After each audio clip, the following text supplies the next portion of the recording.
Hello दोस्तों, कैसे हैं। आज सच्ची घटना पर आधारित कहानी सुनकर आप लोगों को बहुत आनंद आएगा और आज आप लोगों को खूब मज़ा आने वाला है। आनंद और मज़ा के साथ हमें एक सीख भी मिलेगा, तो घटना को पूरा सुनिए और कहानी के अंत तक बने रहिए, क्योंकि हर क्षण रोमांचित कर देने वाली कहानी है।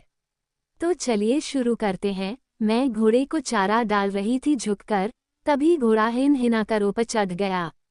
मैं इससे स्तब्ध रह गई और घोड़े की हरकत से हैरान थी। वो बार बार अपनी कोशिश कर रहा था और साथ में हिनहिना भी रहा था। मैं ये समझ नहीं पा रही थी कि क्या हो रहा है। आखिर वो चाहता क्या है। बार बार ऊपर चढ़ता और फिर मेरे बम्प के कपड़े दांत से पकड़कर खींचने लगा। फिर मैंने शरीर से सारे कपड़े उतार दिए। फिर तो उसने मुझे। मैं एंजेल हूँ, साउथ अफ्रीका के एक छोटी सी जगह है, वहाँ की रहने वाली हूँ।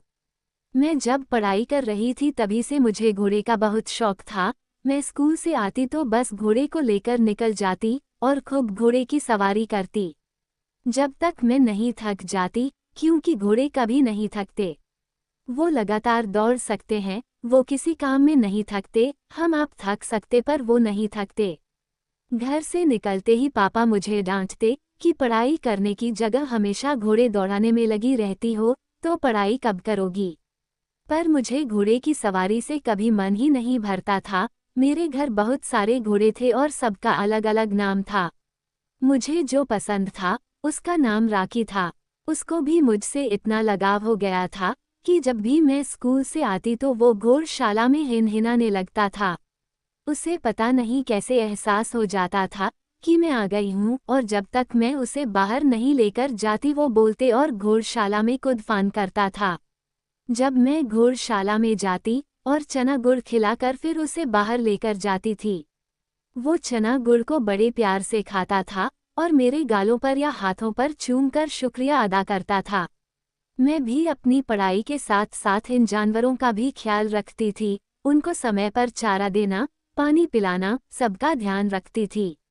उनको ब्रश से मल मल कर रोज नहलाती थी। बाकी घोड़ों का ख्याल तो अस्तबल में देखभाल के लिए जो रहता था, उनको वही देखता था, पर ये सिर्फ मेरे हाथ से ही कुछ खाता था और इसको अगर मैं किसी दिन ना खिला पाई तो भूखा भी रह जाता था। ये जब 1 साल का था तब से ही मैं इसका ख्याल रखती, क्योंकि ये छोटा था तो बहुत प्यारा लगता था। इसके साथ मैं खेलती रहती थी, इसलिए शायद इसे मुझसे और मुझे इससे ज़्यादा लगाव हो गया था। जब तक मैं नहीं नहलाती तब तक ये क्या मजाल कोई और इसे नहला दे। इसकी एक खासियत और था, अपने ऊपर किसी और को चढ़ने नहीं देता था। मेरे सिवाय किसी और की सवारी इसे मंजूर नहीं था। हाँ, मैं इसे इशारा करूं कि राकी क्या कर रहे हो, उसे बैठने दो, तब शायद वो उसे अपनी सवारी करने दे। बहुत समझदार घोड़ा था। जैसे जैसे उसकी उम्र बढ़ रही थी, वो दिन प्रतिदिन और समझदार होता जा रहा था। मैं भी धीरे धीरे बड़ी होती जा रही थी और मेरी पढ़ाई भी अब पूरी हो गई। एक दिन की बात है, मैं अपने मामा के घर चली गई और शाम को घर नहीं लौटी। इधर राकी को नौकर ने चारा डाला, पर वो कुछ नहीं खाया। मम्मी पापा ने भी बहुत प्रयास किया पर उसने कुछ भी खाया नहीं। बस मम्मी को देखता तो बस हिनहिनाता मानो पूछ रहा हो कि एंजल कहाँ है। मैं जब तक सुबह आई नहीं, उसने कुछ भी खाया पिया नहीं। तब पापा ने मुझे वहां से बुलाया। उसके पहले शाम को पापा ने उसे चाबुक से मारा भी, पर उससे उसको कोई फर्क नहीं पड़ा। जब तक मुझे नहीं देखा कुछ भी नहीं खाया। पापा ने कहा, एंजल तुमने इस घोड़े को बिगाड़ कर रखा है, अब मैं ही इसे ठीक करता हूँ। इसे मैं अभी छोटा समझकर छोड़ रहा था, पर अब तो ये बड़ा हो गया है, इसे भी कल से काम पर ले जाता हूँ। अब पापा उसे रोज काम पर ले जाते, पर जब तक मैं नहीं कहती तब तलक नहीं जाता। ये देख पापा उसे बहुत चाबुक मारते थे, पर फिर वो वही करता। पता नहीं क्यों उसे हमसे इतना लगाव हो गया था। अगर मुझे कुछ भी होता तो उसे पता चल जाता था और वो पहले से ही हिनहिनाने लगता था। मैं अब बड़ी हो गई थी तो शादी के लिए रिश्ता आने लगा। कल मुझे देखने के लिए लड़के वाले आने वाले थे। इसको पता नहीं कैसे मालूम चल गया। मैं जब शाम को इसे गुड़ चना खिलाने गई तो ये मुझे देख बहुत शोर करने लगा, बहुत ज्यादा हिनहिनाने लगा। मैं बोली, राकी क्या हुआ, क्यों इतना शोर कर रहे हो। पर वो बस हिनहिनाता और मेरे बदन को चाटता। मैं बोली, कल मुझे देखने वाले आ रहे हैं, अब मेरी शादी हो जाएगी और मैं यहाँ से अपनी ससुराल में चली जाऊंगी। ये सुनने के बाद तो मानो और बिदक गया और चिल्लाने लगा, जैसे वो मेरी शादी हो ये चाहता ही नहीं। ऐसा वो क्यों कर रहा था मुझे समझ ही नहीं आ रहा था। वो मेरी शादी के नाम से इतना भड़क क्यों रहा था? वो क्यों चाहता था कि मेरी शादी न हो? मुझे पता नहीं, पर मैं उसके सामने चना गुड़ रख कर चली आई। जब सुबह हुई तो सब लोग मेहमान के स्वागत की तैयारी में लगे थे, क्योंकि लड़के वाले आ रहे थे। पर ये घोड़ा हिनहिनाए जा रहा था। पापा बोले, जाओ उसे चुप कराओ, वरना आज उसकी खाल उधेड़ देंगे। मैं जाकर उसके पास खड़ी हुई और मैं बोली, क्या चाहते हो? मेरी शादी की बात आज ना हो। क्या नहीं चाहते कि मैं अपने ससुराल जाऊं? तो वो चुप हो गया और मुंह हिलाने लगा और मेरे हाथ को और शरीर के अपने जबड़े से रगड़ने लगा। मैं बोली, तुम बहुत स्वार्थी हो, तुम नहीं चाहते मेरी शादी हो। मैं तो शादी करूंगी, और मैं वहां से चली गई। मेरे जाने के बाद ये फिर चिल्लाने लगा, तो नौकर ने इसे पीछे ले जाकर बांध दिया। कुछ समय बाद ही लड़के वाले आ गए। पापा ने उन्हें हाल में ले जाकर बैठाया और उनको नाश्ता पानी पिलाया गया। चाय नाश्ता होने के बाद कुछ जवाब सवाल हुआ लड़के वालों के तरफ से, और फिर सभी लोग आपस में बात करने लगे। मम्मी ने कहा, एंजल ले जाओ और इन्हें घर घुमा लाओ। इसी बहाने आपस में जान पहचान और पसंद नापसंद भी जान लो एक दूसरे के बारे में। मैं जेनी के साथ हाल से निकलकर अपने कमरे की तरफ ले गई और पूरा घर दिखाया। हम दोनों अच्छे से बात भी किए, वो बातें तो बहुत अच्छी अच्छी कर रहा था। हम दोनों एक दूसरे को पसंद आ गए। मैं जेनी को अस्तबल में ले गई और उसे राखी को भी दिखाया। राखी जेनी को देखकर और तेज से हिनहिनाने लगा। वो चुप होने का नाम ही नहीं ले रहा था, तो जेनी बोला, ये इतना हिनहिना क्यों रहा है? तब मैं बोली, पता नहीं क्यों ये कल से ही ऐसा कर रहा है। जब से इसे पता चला कि आप देखने आ रहे हैं, तब से ही ये ऐसा कर रहा है। मैं राखी को बोली, चुप हो जा, क्यों इतना शोर मचा रहा है? जेनी बोला, ये बात से नहीं सुनेगा, सिर्फ चाबुक से ये ठीक होगा। मुझे ये सुनकर अच्छा नहीं लगा, क्योंकि कोई भी राखी को चाबुक से मारता तो मैं लड़ जाती थी। राखी कभी गलती करता भी तो नहीं था, बस पता नहीं कल से ही ऐसा क्यों कर रहा है। हम दोनों अब वहां से हाल में आ गए और हम दोनों ने एक दूसरे के लिए पसंद की सहमति बता दिया। सभी लोग बहुत खुश हुए और एक दूसरे को मुंह मीठा कराया। जेनी और उसके माता पिता अभी निकल ही रहे थे कि मेरे पापा के दोस्त आ गए। पापा ने चलते चलते ही उन लोगों से परिचय कराया और फिर मेहमान लोग चले गए। पापा और अंकल हाल में बैठकर बातें करने लगे और मम्मी अंकल के लिए चाय लेने चली गई। पापा से अंकल ने कहा, ये लड़का एंजल के लिए ठीक नहीं है। पापा कहने लगे, नहीं माइकल, तुम लड़के और उसके परिवार के बारे में नहीं जानते। वो लोग बहुत बड़े घर के हैं और लड़का भी बहुत अच्छा है, और सबसे अच्छी बात एंजल को भी पसंद है। अंकल बोले, तुम कुछ नहीं जानते, मैं इसे अच्छी तरह जानता हूँ। इसका नाम जेनी है। ये कुछ काम भी नहीं करता, बस बाप के पैसे से ऐश करता है, और अब तो वो भी नहीं है। ये बहुत बड़ा जुआड़ी है, ये जुआ खेलता और लड़कियों के साथ पार्टी करता। अय्यासी और जुआ में सब धन लुटाने के बाद अब कर्ज लेना शुरू कर दिया है। इसके ऊपर बहुत कर्ज है, इसे तो बहुत लोग ढूंढ रहे हैं। तुमको विश्वास नहीं हो तो कल हम सारे प्रूफ के साथ इसका काला चिट्ठा खोल देंगे। मम्मी और पापा को अंकल ने टेंशन में डाल दिया, पर दूसरे दिन वो इतने सबूत दिखा दिया अंकल ने कि पापा को विश्वास हो गया और जेनी से रिश्ता तोड़ दिया। रिश्ता टूटने से मुझे थोड़ा बुरा लगा, क्योंकि जेनी मुझे पसंद हो गया था। पर मम्मी ने कहा, बेटी अच्छा हुआ कि पहले पता चल गया, नहीं तो मेरी बेटी की किस्मत ही फूट जाती। उस घर में जाकर और पूरा जीवन नर्क बन जाता। पर जब शाम को मैं राखी को गुड़ और चना खिलाने गई तो वो बहुत खुश था और अब बोल भी नहीं रहा था। मैं सोचने लगी, जब मेरा रिश्ता पक्का हुआ तो ये चिल्ला रहा था और जब रिश्ता टूट गया तो ये खुश हो गया। मेरा रिश्ता टूटने से इसे क्या मिलेगा जो इतना दुखी और अब खुश हो रहा है। ये सोच सोचकर मैं बहुत परेशान थी।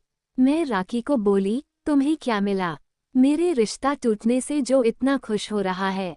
मैं सोचते सोचते अपने बेडरूम में चली गई और बेड पर लेटकर सोचने लगी। तभी मुझे 2 साल पहले की घटना याद आ गई। उस समय राखी ने मेरे साथ ऐसा किया था कि मैं चल नहीं पा रही थी। उस दिन मुझे बहुत दर्द हुआ था। अब वो सब बातें मुझे याद आने लगी और राखी के हिनहिनाने की वजह समझ में आने लगी। राखी मुझे बहुत चाहता है, ये तो मुझे भी और सबको मालूम है। पर इस हद तक चाहता है, मुझे अब विश्वास हो गया। वो रात का समय मुझे अच्छी तरह याद है, जब मेरा भाई अमेरिका से आने वाला था और मैं ड्राइवर के साथ उसे रिसीव करने जाने वाली थी। बहुत दिनों के बाद वो घर साउथ अफ्रीका आ रहा था। जब रात का 8 बजा तो मैं कपड़े पहनकर तैयार हो गई। ड्राइवर भी गाड़ी निकालकर तैयार था। बस मेरा ही इंतजार कर रहा था कि मैं कब निकलूं। मैं जब घर से निकली तो राखी अस्तबल में हिनहिनाने लगा। वो जोर जोर से हिनहिनाता और इधर उधर दौड़ लगाता, मानो रस्सी को आज तोड़ देगा। मैं इस तरह से उसे देखकर उसके पास गई और उससे बोली, मैं बाहर जा रही हूँ और तुम हिनहिना रहे हो। तुम हमेशा बदमाशी क्यों करते हो? ऐसा बोलकर मैं मुड़कर जाने लगी। तभी राखी ने अपने दांत से मेरे बम्प पर लटके टी-शर्ट को पकड़ लिया और मुझे अपनी तरफ खींचा। तो मैं वहीं गिर गई और पूरा कपड़ा भी खराब हो गया। मेरे बम्प पर भी चोट लग गई। मुझे बहुत गुस्सा आया क्योंकि मैं तो अपने भाई को लेने जा रही थी। टाइम भी हो गया था और इसने मेरा कपड़ा भी खराब कर दिया। अब कैसे भी कपड़ा चेंज करने में समय लगेगा, इसलिए ड्राइवर बोला मैं जा रहा हूँ। टाइम हो गया है, लेट हुआ तो छोटे मालिक डांटेंगे, और वो चला गया। मैं गुस्से में थी, जा नहीं पाई तो मैं चाबुक से राखी को बहुत मारी।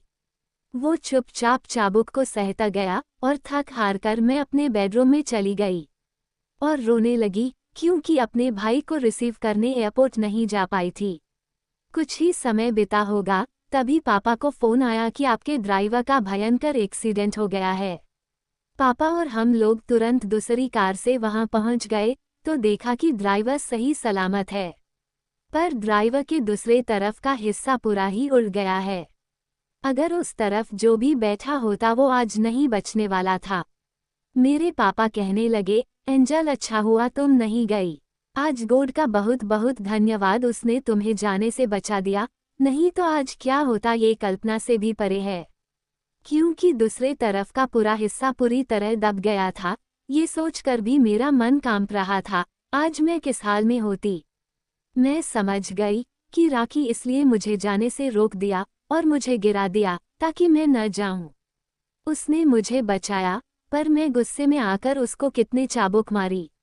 मैं अब बहुत दुखी थी। मैंने अपने घोड़े के साथ बहुत बुरा बर्ताव किया था। वो हमें बचाना चाह रहा था और हमने उसे बदले में इतना चाबुक मारा।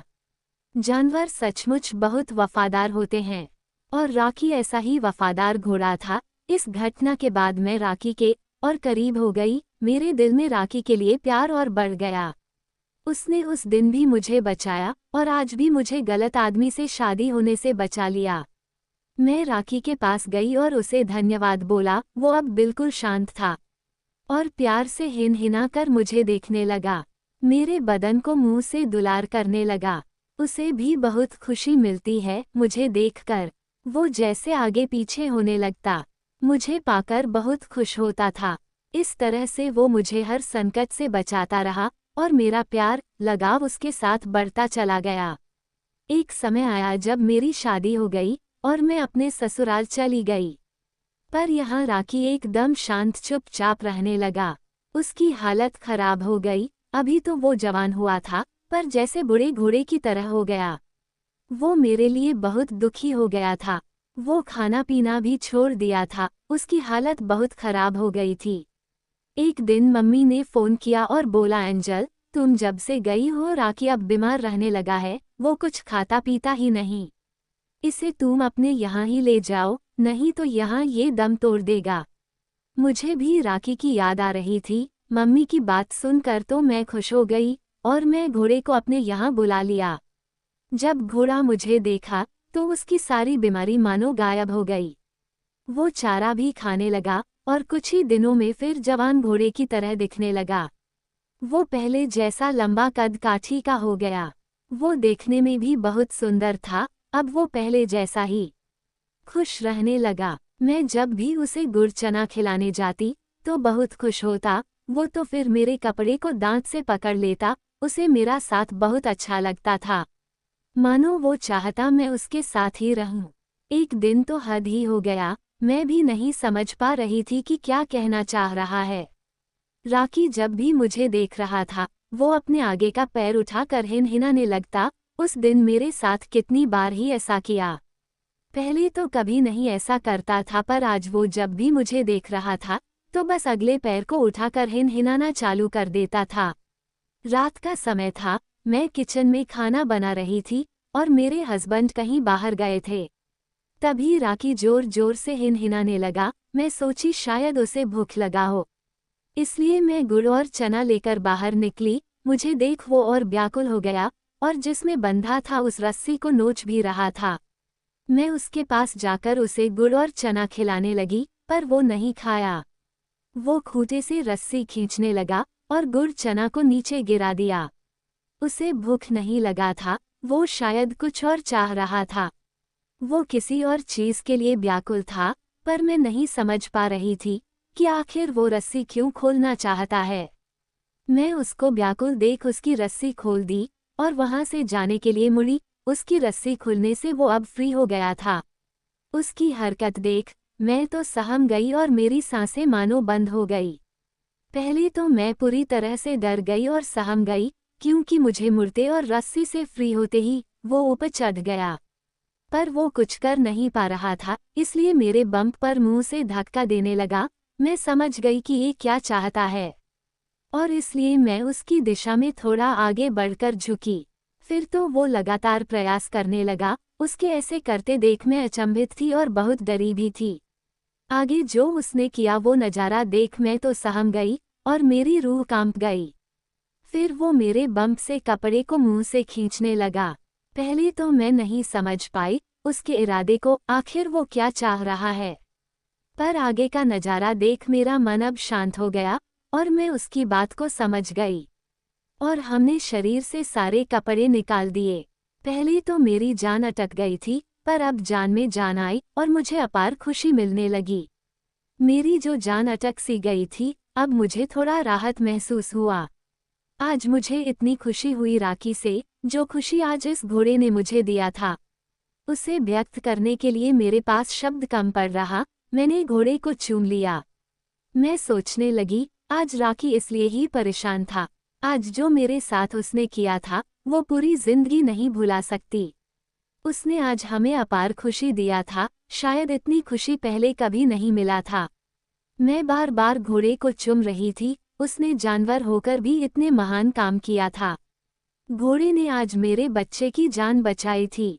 जब मैं उसको चना खिलाने के लिए आई और वो चना गिरा दिया तो हमने उसकी रस्सी खोली तो वो तुरंत दौड़कर ऊपर चबूतरे पर चढ़ गया।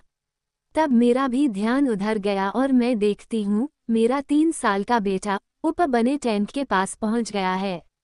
अभी घोड़ा ऊपर पहुँचता उससे पहले मेरा बेटा टैंक में गिर गया। मेरी तो सांस उस समय रुक गई, पर राकी ने समय रहते मुंह से पकड़कर उसे टैंक से तुरंत बाहर निकाल लिया और नीचे रख दिया। ठंडी का समय था, कपड़ा मेरे बेटे का भीग गया था। मुझे तो लकवा सा मार गया था, मैं तो कुछ सोच ही नहीं पा रही थी।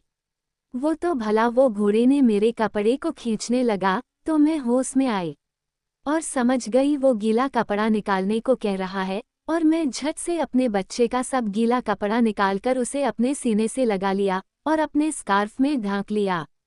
और इस तरह से आज मेरे बच्चे की जान उस घोड़े ने बचा लिया।